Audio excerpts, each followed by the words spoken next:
Hello, everyone, and welcome to the Rambling Toffee podcast. I'm Mark. I hope you've all had a really good day. Today's podcast is all about the future, and it's all about how we get there. As I never told you, of 40 something years, I've seen the ups, I've seen the downs, I've seen the downs, I've seen a kind of an up, and I've seen the downs and the downs. And it's like that roller coaster ride that you get on and you just can't get off because it just continues on and on and on and on. When I'm thinking about today, I'm thinking about how do we get to a point where we as Everton supporters can look at our team and go, we're really happy with it, we're confident with that team, we're excited about that team, our future's going to be really, really bright, we're going to go really, really far. When are we going to get to that point? I hope sooner rather than later. But in the time that I've been supporting this football club, I've seen great players, I've seen not so great players, I've seen great managers, I've seen terrible managers, and it's just never ending. And I get my wife say to me, why do you support them? What prompts you to support them? Because I care about them. They're in my blood. I may have started supporting them when I was 6 years old, but I bleed blue. And every waking day, it's always a thought in my mind. What will happen today with Everton? Will we sign some good players today? Will we strengthen the team? You know, will we get the right people on the board? Will we get the right people coming in to help this club to grow and to be better commercially? Will we get in that position? Will it happen? And I think like this every day. I think, are we going to get there? Is it going to happen again next season? Are we going to struggle again? Are we going to get relegated this time? And it worries me. And it shouldn't be. What I want to do is to go to a football match. I'm a season ticket holder. I want to go to a football match to talk about football. Not talk about a board. Not talk about investment. Not talk about interim boards or this, that and the other. I don't want to talk about any of that. All I want to talk about is the players that play on the football pitch, the players that come in, the players that leave, the manager, the director of football. All I want to know is how the football's going on. And are we going in the right pathway? Last season, when I thought about the season before being, when I thought last season when we were going to struggle like the way that we did, and I actually thought that the season before was bad, I wasn't expecting last season to be even worse. And then sacking the manager same time. You know, and then going through the same rigmarole. Having a different manager every year, it feels like. And all I want is the stability, yes. But at the end of the day, it's all about the team. I want to go in the car, I want to go with my mates to talk about the team. Who's playing today? Who's playing well? Who's not? Who should start? Who should be on the bench? About injuries, about all the things that football should be about. And going to watch your team play well. Be competitive and competitive and be at least good enough to challenge the opposition. And not just turn up on the pitch and just die. Sorry, being very morbid about it. But that's how I feel. And it should be about that. But at the moment, it's all about the interim board. It's all about the transition. It's all about when's this investment coming in. The only positive I get is the stadium and moving into the new stadium and how that's growing like this amazing thing. And it's the only thing that keeps you positive. I'm thinking about where will I sit when I go there? Where will I sit? And getting the ideas. That's a positive, but it's could be a year and a half down the line before I actually sit in that stadium. But it's only a positive. The reality is that we're in the summer, and it would be nice to be able to see signings coming in, strengthening the team. Yes, part of the team, players leave. They're not taking up the offers, or if they've been offered a contract, they move on. We sell players. But that's part and parcel of modern football and part of football as it's always been. But not even hearing anything, and all we get is links to this player and that player, but nothing come to fruition about it. It's just, it's frustrating. I just get pissed off. I'm sorry if I swore, but something has to give here. To get in that position, there's got to be positivity and there's got to be things happening to get you to feel positive that your team is going to be in a position to play the first game against Fulham, and you can feel confident that the team that goes out on that pitch, you can think, I think we're going to be alright this season. I think we're going to be okay. But we're weaker at this moment. Players are left. And we need to strengthen the areas. We strengthen in the goalkeeping department. We need to strengthen at the back because we've lost Yerry Mina. And, Connor Cody we could have signed him, but obviously it didn't happen. So the decision was made that he wasn't to come to stay permanently. But hey ho, good luck for him at Leicester. Yes, we got Seamus Coleman extending his contract for another year. So be it. But why I'm a bit with that about Seamus Coleman is that he's not getting any younger, and I think he'll be a great backup. So I hope Patterson really has a good season for us. Doesn't get as many injuries and be consistent and actually get better and better. That means that Seamus Coleman doesn't need to be used as much.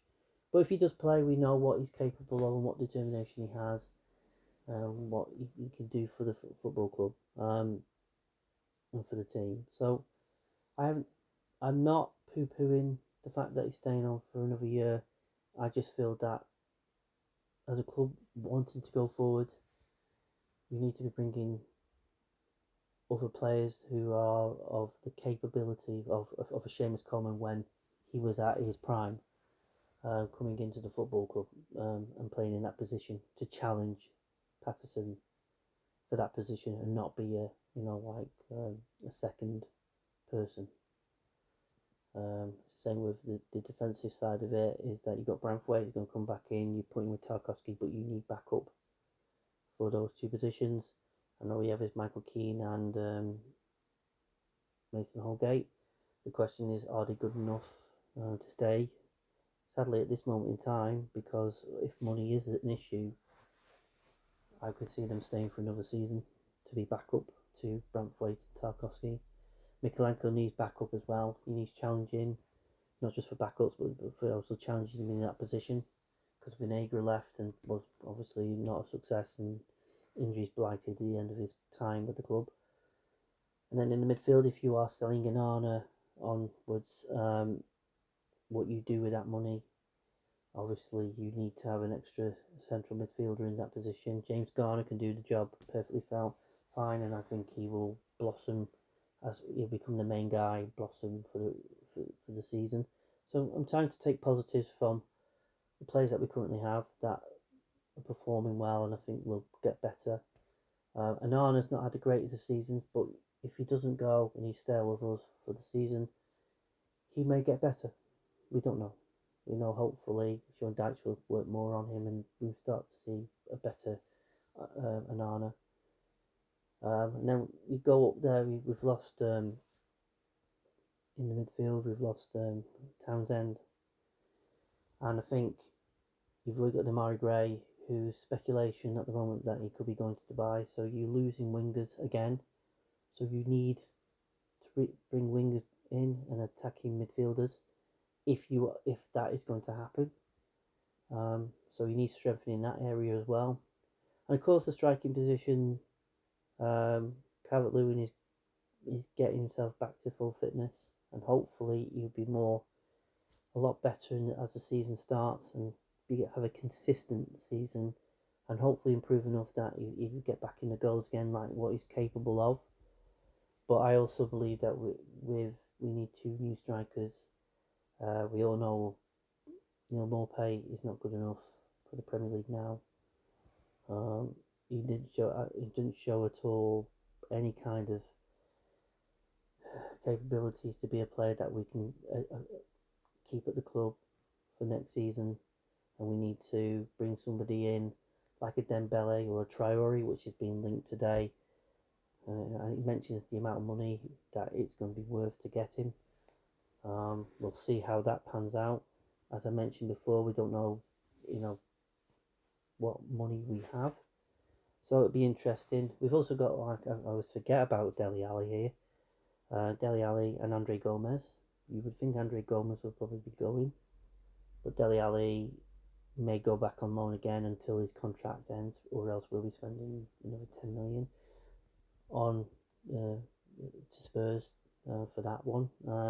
But you never know. We'll see when Sean Dyche come back for pre-season, and we'll see who will be given an opportunity to mark themselves in the first team.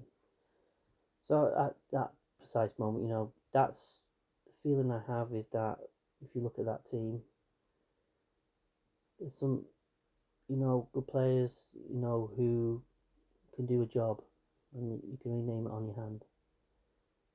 But we need more. We need to strengthen. We need them in all positions. We need to be fighting straight for the first game of the season and not struggling. We're going to have the same situation again. I hope that with the hard work that I think we've seen what Sean Dyche can do with the players, with their fitness and everything else, that he can push further and get the best out of these players. And if we can reinforce with new players and they can come in and do a job, then I think we'll be okay. And I hope that is the case. So that's on that front. We'll just have to wait and see. Fingers crossed, as this podcast is being recorded, that we might sign a new player, might bring some new reinforcements in. We'll see on that front. As I say, going forward,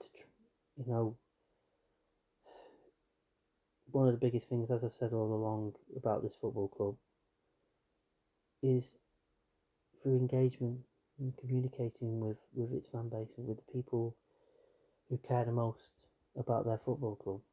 And you would think that the powers that be, well, we'll forget about the powers that be, but you would think that the people engage, its job to communicate, would know that, let's care about, the fans. Let's let them know. Let's keep them up to date. Let's keep them abreast of what's happening at the football club, whatever that may be. I don't need to know the ins and outs of if it's transfer related. I don't really need to know. All you need to know that you're looking at players and that you've got a plan in place, and this is what we're going to do and this is how we're going to get there.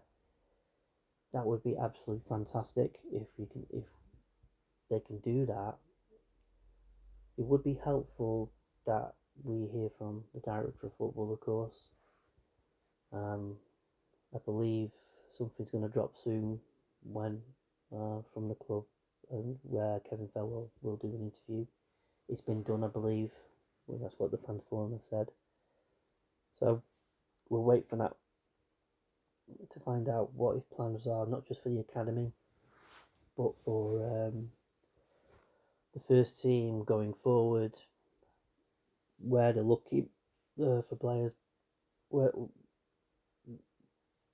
are they looking at the free market?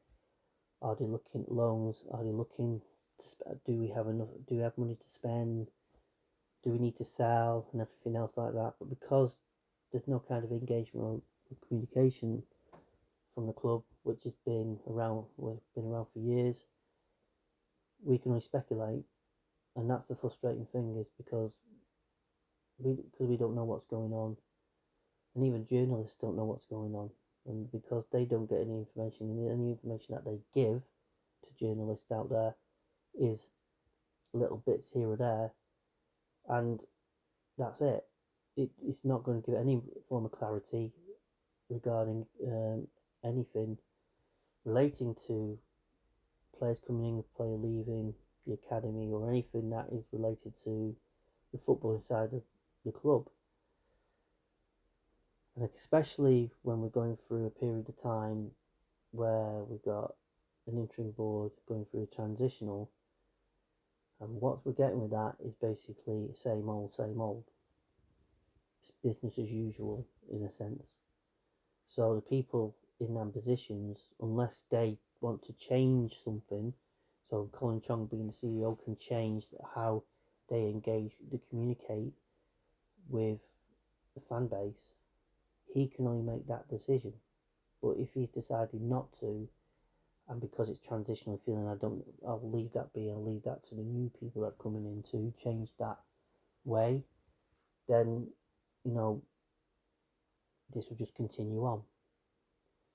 But if, as the fans forum has said, that the club want to communicate better, I just hope we see this Kevin Felwell interview as quickly as possible, so at least we've got some sort of understanding or plan or direction where the football club needs to go, where the team needs to get to. We want to get to the stadium, without even being struggling again and going into another relegation season, dogfight, and basically struggling.